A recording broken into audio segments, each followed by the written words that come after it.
UCLA and Florida have coaching open. Wait, what? They won, Brandon? UCLA and Florida? What? Will they keep those guys? Let's talk about it.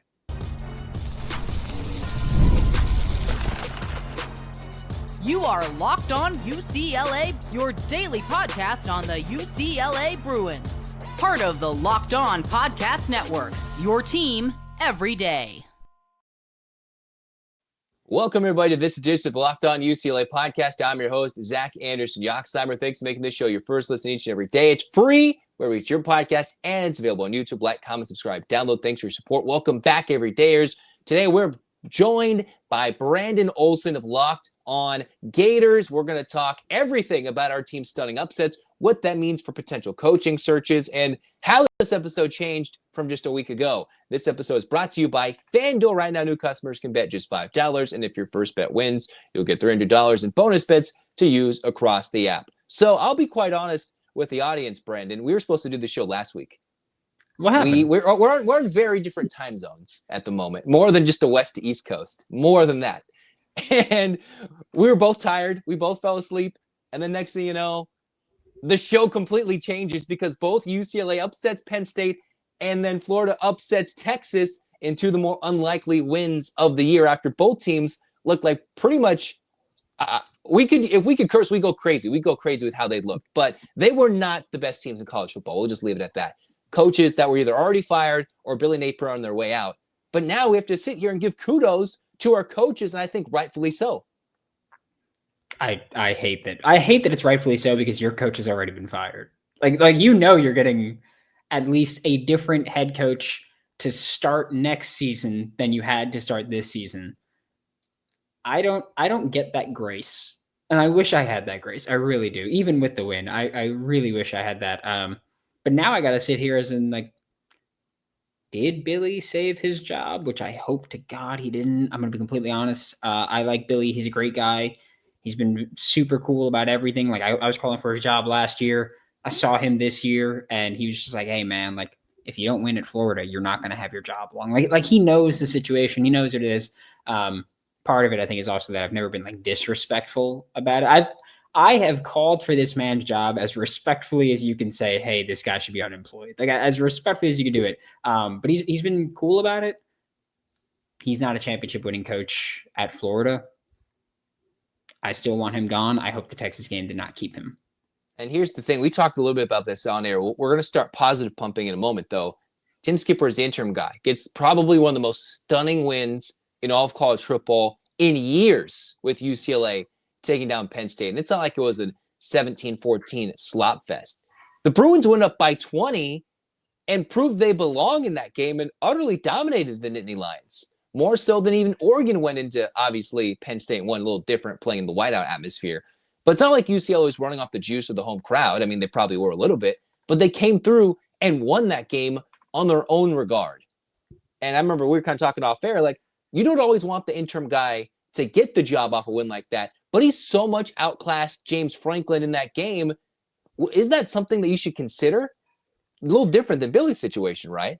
Yeah, I think it's one of those things you could say. And here's the thing. I'm very firmly in the never hire the interim camp. But I do understand that there are quite a few instances where guys win games that they shouldn't win. Like UCLA was what? 24.5-point underdogs going into this game. Let's go. They're 30-point dogs. I mean, they weren't, but they basically were. Like, yeah, at that point, 24.5, everybody expected them to lose by 30. Like, let's be real. I picked them to lose it by a lot. I'll tell you this. I bet the over in that game, and I did not think the UCLA was going to contribute nearly as much as they did offensively. They contribute more than Penn State. It's wild. It's wild. But I mean, and look, I had a teaser, so the over under for me was set at 42.5. UCLA did basically that on their own. Like they basically got the over for me. Penn State just had to do literally anything, and of course they did. And the score looks way closer than this game really felt while it was going on because I had two games on the screen at once. And once I saw UCLA went up, I was like, oh, I need to watch this. So it's interesting because there are those moments where the interim has those wins, has those games where you go, damn, he might be the guy. And I hate it because I think this is one of those wins. Like a lot of those times we talk about like, oh yeah, they beat this Power 4 team that they shouldn't have won, that was maybe ranked 22nd, 23rd. You beat a team that just went to the wire with Oregon. And look, I know that, Penn State was home, all that, but like just went to the wire with Oregon. And you kind of kicked the crap out of them for a lot of the game. Like this, again, this game was not as close as the score indicates.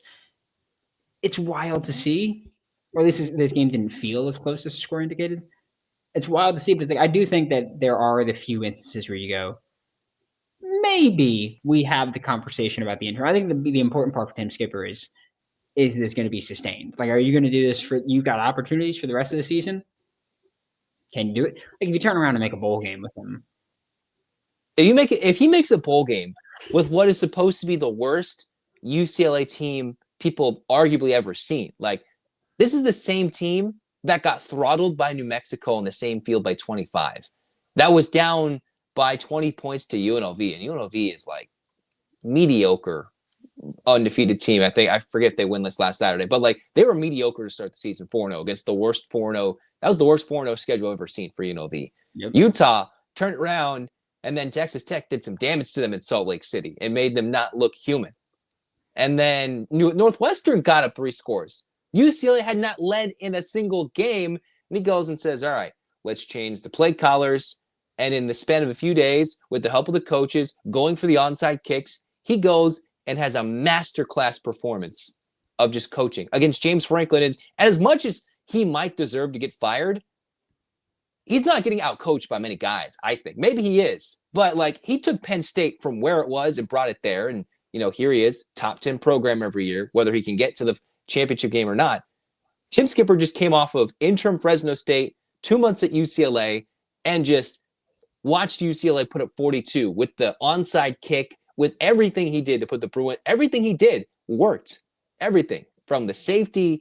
It's just, how can a coach go from interim to just utter genius against one of the game's best, even if he gets fired in James Franklin? That was the thing too, though. I do feel like, with the onside kick and everything, it's like, I don't think that's sustainable play, right? Mm-hmm. Like you got away with sneaking it, like sure, but that's not sustainable play. So does that also go to the side of like, well, you don't keep the interim because you're doing things that aren't sustainable? Because if you're the interim, you're playing with house money, right? Like no one. And if you're playing a team like Penn State, you're almost always playing with house money if you're a big underdog too. Exactly. I mean, that was basically like FanDuel was like, hey, here's $1,000 in bonus bets. Just do whatever the hell you want to do with it. And he's like, all right, I'm going to put it on UCLA plus 1,600 to beat Penn State. And it was like, oh, well, it paid off that time. That's great. That's not a sustainable method. You can't do that week in, week out and go. And so I do feel like it's like having the guys ready to go, because this was also easily the best offensive performance that you had. And part of that is changing the play callers and getting through that. So I do think that there's a testament to that. You allowed almost the same number of points that you allowed against Penn State as almost the same that you allowed against New Mexico. Like it was 37-30, like that, like so close there. So defensively, you looked considerably better when you consider the situation. Again, points scored late made it seem a lot closer, sure, but again, a lot better situation. Offense looked significantly better, the best it's looked all year. Can you get these guys ready to go up and play? But also the onside kick stuff isn't sustainable. Like that's like you're not. It's not sustainable. But I will say he managed the crap out of the game. Like the ability to let the time wind down. Penn State failed when they were trying to get a field goal at the end of the half. UCLA was like, all right, we'll go just 20 yards and have our kicker get a field goal. And then, all right, let's waste 8 seconds in the end zone, take a safety because Penn State's not rushing. And they're like, what are we doing? It just felt like those decisions were like masterclass. And it's like, all right, let's game it up. They got the onside. And then everything else felt legit. UCLA was 0 for on 4th downs. They just outclassed them on 3rd down. They were out physicaling one of the most physical teams in the Big Ten, or the team that proved they could not do it in an overnight switch. And that's what makes it believable that this guy might be right for it. But you talk about, can this be sustainable? You have to do it. Not just twice, not 3 times, at least 4 to 5 times to prove that if you get him a chance, that he can go recruit and build a team that's competitive. Because it's one thing to take guys who aren't as good and elevate them, but to be competitive throughout all the Big Ten, Chip Kelly proved you can't take the 3 stars every year and turn them into 5 stars. You have to go bring them, which is what we're going to talk about, strengths and weaknesses next. Can Skipper do this? Is Billy Napier got some strengths and weaknesses, and how the similarities between UCLA and Florida's programs were coaches who didn't care before, and maybe some administrations that might screw up the next hire here on Locked On UCLA.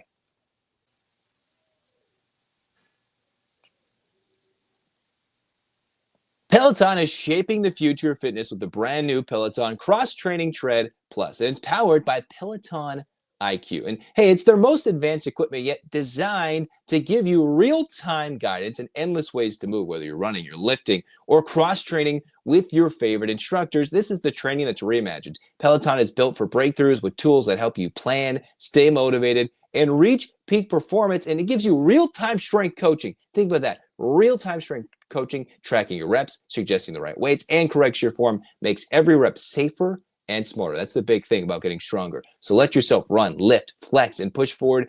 Explore the new Peloton Cross-Training Tread Plus today at onepeloton.com. Time to discuss some strengths and weaknesses. We're going to dive a little bit into both Billy Napier for Florida and UCLA's Tim Skipper, and how this two schools kind of intersect. One, I got to tell you, Brandon, if I don't do this, what I'm about to say to you, then every UCLA fan's going to hate me. But I'm going to do it. Let's go screw Florida. Florida, get out of here. I'm still mad about 06 and 07. Joakim Noah, despise him. And all those members of that Florida team, like Al Horford, everybody on that team, Billy Donovan, despise. Utterly despise. Hate. That's a strong word. It sucks. That's one of my first painful memories. 06, one of my most painful UCLA memories and best. And they came like 9 months apart. Not saying it was a baby, but I was then, basically. So here we go. What makes this situation between UCLA and Florida so interesting? These are two teams on the verge of hiring coaches. UCLA and Florida, you could argue UCLA is going after guys that Florida would get first looks at coaching-wise. But do we trust the administration to make the right choice? I know we've kind of talked a little bit. What's Florida's administration like when it comes to the AD? Would they make the right hire? Or are they just going to be stuck with this lukewarm seat that Billy Napier is? While UCLA, they're fire the AD in the midst of a coaching search over the Rose Bowl before their biggest win of the year. Yeah, I will say this, and for the Locked On UCLA listeners, this is going to be probably your first time ever hearing me say this. But I say it very frequently on Locked On Gators. I say it on any podcast I get the opportunity to say it on. I say it on radio when I get the call. I find a way to work it into it. Scott Strickland, the Florida Gators athletic director, is a spineless loser. And I hate him. And I want to make that very clear. He doesn't care about winning. He cares about lining his own pocket. And congratulations to you, Scott. You're making your money. You're also a loser that is hurting the Florida Gators program. I don't know if he would make the right hire. Billy Napier was his hire. I don't know if you'd get it right this time. What's a worse hire? What's a worse hire? Billy Napier at Florida or Deshaun Foster at UCLA? Deshaun Foster at UCLA. I feel like Billy was one of the hotter names on the market. Billy should already be fired, but I'm okay with taking a swing and missing, but you have to admit your mistakes. And it seems like he's taken some time to admit that. Yeah, Scott is refusing to do that. And part of the reason he's refusing to do that is because Billy Napier has the best agent in college football in Jimmy Sexton. Jimmy Sexton represents, I think it's 13 of the 16 SEC head coaches. So he represents a large portion of the SEC. Fantastic agent. And he got Billy Napier a fantastic buyout where if Billy Napier is fired at any point without cause, then he is owed 85% of his remaining contract value, no matter what that may be. Which means that from the day you hired Billy, if you fired him immediately after, you were still paying at least 85% of that contract. So at this point, if you fire Billy, you're really paying probably 90% of his total contract value. You're getting bent over there. There's no modifiers like Sam Pittman had at Arkansas, where it's like, hey, if your record falls below 500, then this is your buyout. None of that. It was just, hey, at any point, 85%. So Scott Strickland was stuck in it, at least for the first couple years. Sure. Like if they fired Billy last year when they should have fired Billy, would have been the second highest buyout paid in college football history, behind only Jimbo Fisher's like $70 million. Would have been about $27 million this year. After the season, it'll be about $19 million. But Scott Strickland just is awful at this. I think that he would, again, look for an analytically oriented guy. I just hope this time it's someone that actually embraces analytics. Billy says he does, but his decision-making, every time he makes a decision about fourth down. Does he know where LA is? Does he know where LA is? We're in LA. Does that ring a bell? Deshaun Foster's Big Ten Media Days. We're in LA. Billy knows the Louisiana LA. Well, but I don't know about LA. You never say that again. I don't know if we're friends. I know that's the state, abbreviation, but there's only one LA. It's Los Angeles. It's the University of California, Los Angeles. UCLA. Bring it. Well, hey, you can have Billy. Well, I don't know. I mean, we could joke about that. I could there's been many names I've seen thrown out for this UCLA coaching search. Billy's not been one of them. Other than maybe what you've thrown in a group chat, Brandon. I'm looking for anybody to take him. What's more likely, Nico Imaleava, Florida quarterback 2026, or Billy Napier, UCLA coach 2026? I think it would be Nico, and that's not even like anything substantial. I think it'd be Billy. just because. You think so? Nico would want money, and Florida's not going to pay him that. Okay. Florida's not poor, but they are cheap. Well, UCLA, they went with the cheap, quick hire, the cheap, quick fix for Deshaun Foster. And then next thing you know, they fired him, whether it was fully Martin Jarman's decision. You have the flags flying over the Rose Bowl, which at one time used to say before the UCLA practice, fire Chip Kelly. They let him walk, put themselves in this own decision. And now Martin Jarman is with the coaching committee, and we wonder, is he making the final decision? Is it the new UCLA chancellor, who is from your neck of the woods, kind of, not Gainesville, but Miami out in Florida? And Julio Frank has the chance to revive this UCLA program. So it seems like these are two ADs that these programs have been stuck with that are unwilling to part with the past, right? And for UCLA, it was a couple years ago, not getting rid of Chip Kelly. For Florida, it seems like the moment is already past. And instead of what UCLA did, which is hire the interim Deshaun Foster, right, for a year and 3 games, they're just sticking with status quo, which is just mediocrity at its finest. Yeah, I mean, hey, look, if you're not going to invest in this thing, you're not going to win, right? And if you're not going to care, you're not going to win. Chip Kelly didn't care. Dan Mullen didn't care prior to Billy Napier. And look, I will give Billy Napier a ton of crap. I think he's not a good in-game coach. I think that he makes consistently bad decisions with game management, clock management.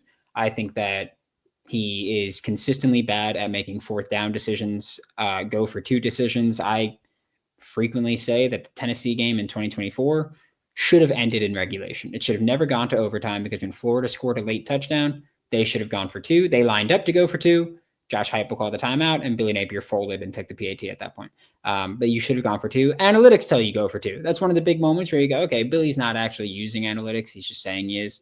And those moments really show it. But I do think that Billy was stuck with an absolute crap roster. I mean, what do you have to say about Dan Mullen? What was his role in deflating the Florida program? He gave up. He didn't care. He cared about kind of like Chip Kelly in a sense. Yeah, he cared about being able to call plays. That was it. Dan Mullen didn't care about recruiting, and in the SEC or any Power 4, Power 5 at the time conference, if you don't recruit, you're going to get blown to smithereens. And that's really what it was coming down to. Dan Mullen knew that was coming down the pike. He wouldn't fire his best friends. Who, by the way, Todd Grantham, who was Florida's DC at the time, then went to the Saints, and they had Cameron Jordan say, that was the worst defensive line coach that I've ever had. That was our DC for a few years, because Dan Mullen wouldn't fire him. But Billy did a fantastic job of building this roster back. I will critique him on the field all the time. Off the field, he's done a great job building this roster. You can go back to Locked On Gators throughout the entire offseason, and I was saying this is a college football playoff caliber roster. Coaching needs to catch up to the talent, though. And to this point, that hasn't happened, even with the Texas win, which I think is more indicative of who Texas is than who Florida is. And hey, UCLA, I don't know if they had the talent or the coaching in the beginning, but out of nowhere, they had Tim Skipper make a fantastic switch, turning it into a victory. Florida always had this potential, but it was kind of shocking after how the first couple weeks played out. We're going to talk about, is it likely that these programs keep the interim? Brandon's not in favor of the interim. I'm not sure I was initially either, but you outcoach James Franklin, put 42 on Penn State. It's a little different, and we'll see if Florida's opening if the potential opening would affect the UCLA hiring process. We'll talk about that next on Locked On UCLA.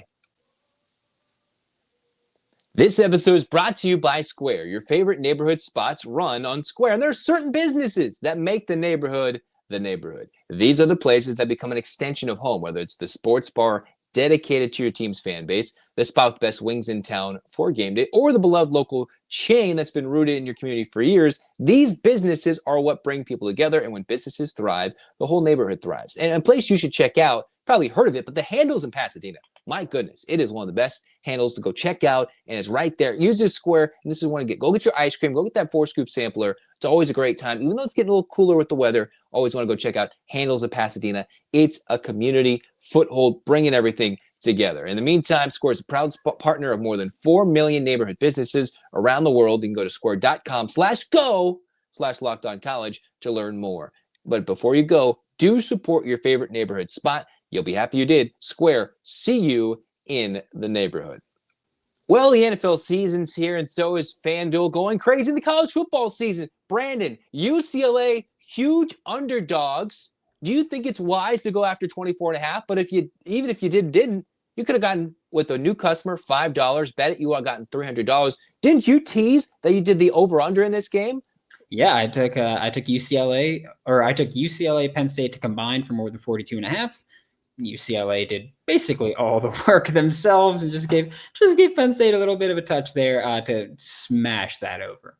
And here's the thing. If Brandon was a new customer, if he put $5 down, would have won, obviously, quite a few bucks, but also $300 in bonus bets. Just place it down with FanDuel. You can go with player props. You can go parlays, live lines during the game. When you saw UCLA's favored, maybe you wanted to hedge that bet, could have done it. I saw a late live line, had Penn State plus 5.5. Well, they covered that too. If you wanted to hedge that bet, you could have made it all fun with FanDuel. So what are you waiting for? Visit FanDuel.com to download the FanDuel app today and get started.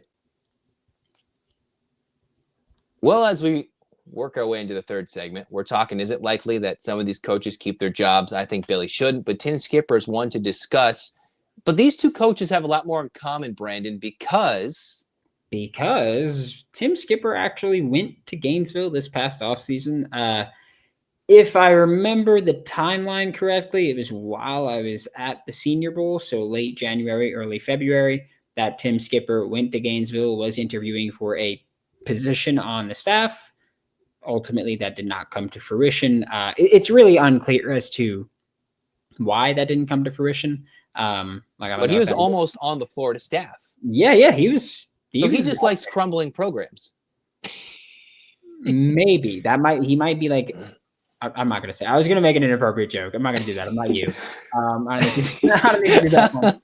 But hey, maybe he's into toxic. I'll say he's just into some toxic stuff there. But nope, ended up going to UCLA instead. And how about this? You take Billy off my hands. You give Florida $19 million for a buyout. You take Billy off my hands. You can keep Tim on the staff with Billy. And then we just call it a day. What would Billy do? Would he be a coordinator? Would he be? He could be your head coach. He's going to call plays regardless. That's his weakness. He's stubborn as a damn mule. And so he could be your head coach. He's going to call plays no matter what. So I mean, I was willing. My dream. I don't know about my dream, but my scenario was you get Dan Mullen as the offensive mind with the head coach, and you bring Dave Aranda after being fired at Baylor as the defensive coordinator. And I thought that would be a good combo. I am a big Dave Aranda fan. I'm not gonna lie. I'm a scheme nerd for football, and so Dave Aranda is my guy. But the big story, though, kind of getting back to the point, was that Tim Skipper was almost in Gainesville this year, and instead he followed, and he already has the relationship established with Deshaun Foster, that he went to UCLA, and after 2 months, I'm not sure you always see this, he got the head coaching gig, interim. And got the head coaching gig, and the joke is he has as many top 10 Big Ten wins as James Franklin. And it's against James Franklin in Penn State as almost a 25-point underdog. Do you think that Deshaun Foster's pissed now about bringing in Skipper? His boy? Like, do you think he's like, oh, like I brought in Tim Skipper and they fired me and immediately promoted? Like, do you think Deshaun Foster is mad that maybe if Tim Skipper wasn't on the staff, that maybe they would have been like, hey, we don't have a valid interim that we want right now? Because Tim Skipper's done the interim stuff before. So maybe they're like, hey. Well, Deshaun beat Tim. And if Tim won at Fresno State and beat UCLA, they might have kept Tim at Fresno. And next thing you know, it would have looked a little different for Fresno State with another win over UCLA. So I almost think Deshaun Foster winning that last game in 24 cost him a true chance at winning the Fresno State job, although Fresno's doing well. They're like 4-1 heading into this last weekend.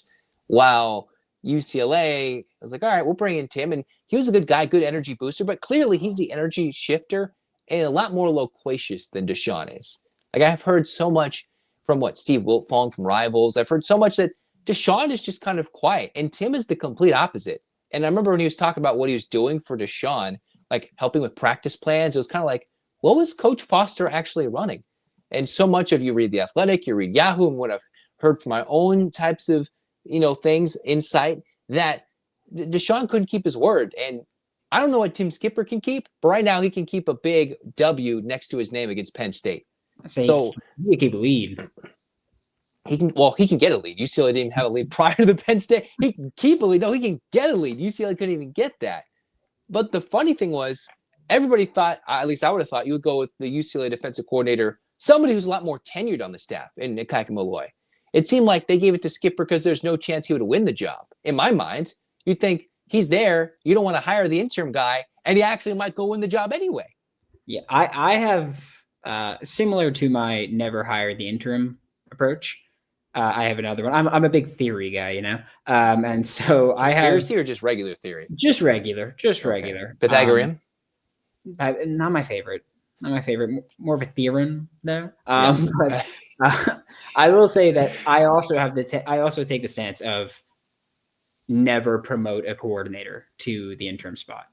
Let the coordinators do their job, which is coordinate, call plays, instead of adding things to their plate, and then you're just going to suck again because now you got guys doing things that they shouldn't be doing. And so maybe that's part of the logic behind it. They also got rid of both coordinators, and the defense still giving up points, but they looked better against Penn State. And then the offense changed play callers, and then Jerry's the GOAT. Jerry Newhasel.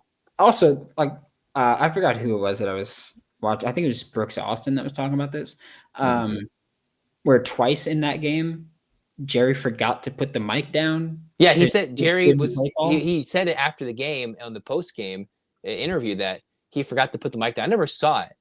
Now, obviously, some of that offensive influence it had Noel Mazzoni because they hired him as an offensive analyst the week before, changed the game plan. But the fact that you changed it and put it 42 and out-muscled Penn State, they ran it right down their throats, and they couldn't do it. That has to be simplifying the approach. Worked wonders for UCLA, and the fact that it just changed everything is amazing. But yes, he definitely forgot to put down the microphone a couple of times. And I wonder if that's on a fourth down too. He forgot to do it. It's like insane stuff like that. But also, such an indictment on James Franklin and Penn State that you lost to that. I'm not even to take a shot at Jerry. Called a great game when he called plays.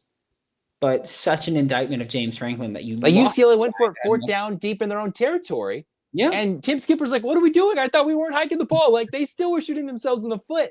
And Penn State couldn't even do anything about it. Yeah. UCLA dropped the ball.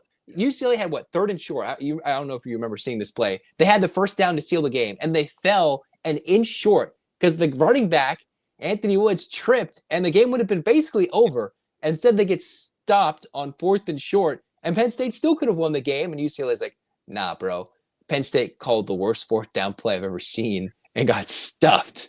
Yeah, it was like the Breece Hall quote from a week or two ago. I think it was when the Jets played the Dolphins.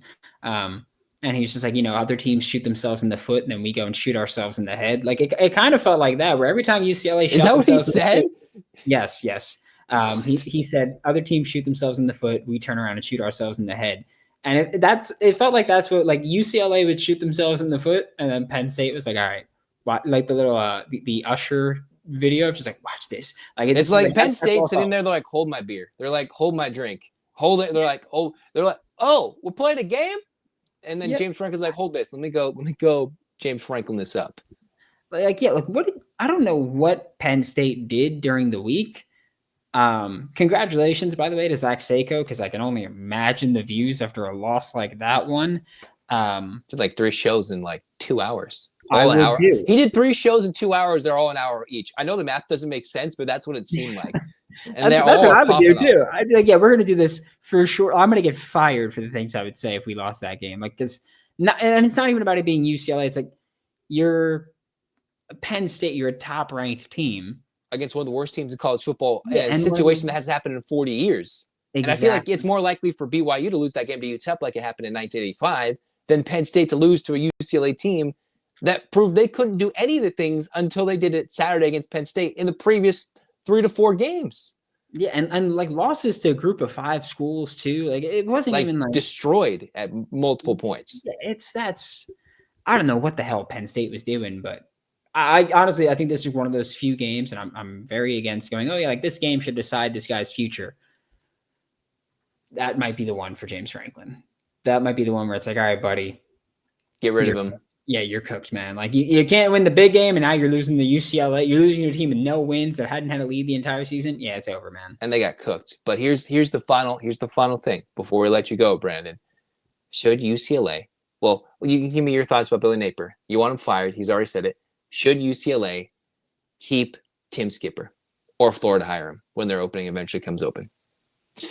Not Florida, but I do think there's value in keeping an interim not as your head coach.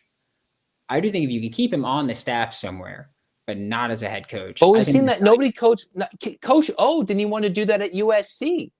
And then we saw him go win a title at LSU. So sometimes you see these energetic guys not get the job. And yes, while it didn't end well at LSU, he went and led one of the best teams we've ever seen in college football to a championship. The 2019 team is ridiculous. And then you look at Tim Skipper, he might go do this somewhere else, but is he the right move for the program? I'm not to insult Tim Skipper, but because he could kick my ass any day of the week. That's fine.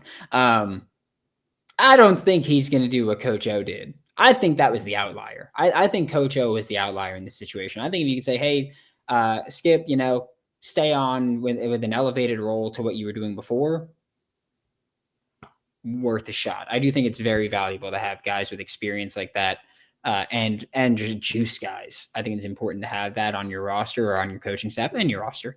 So I think there's value there. Keeping him as a head coach, never going to be a thing that I'm going to say you should do. Yeah, I think Tim Skipper should absolutely be considered now. Like, it went from an afterthought to, if you don't give him a shot, I think you're dumb. Sure. But obviously if they lose every other game, then yes, sorry, Tim, you had the moment of the year. No. But it depends how they lose. If they're competitive and they lose and it's because they're just bad, that's one thing. But I think he should be considered. Otherwise, you're doing the coaching process wrong. And that's like this is the first win, right? Like this is the first win, second game. He's gonna have the rest of the season to build his case. Like we could say whatever we want after the Penn State game, but like he's gonna have the rest of the season. He's gonna have other ranked opponents to build his case against. If he goes to Columbus and wins, I think they might hand him a 10-year deal on the spot. Like if he goes to Columbus and wins. And if he does that, then I'll be like, all right, this is how I said Coach O would be the outlier elsewhere.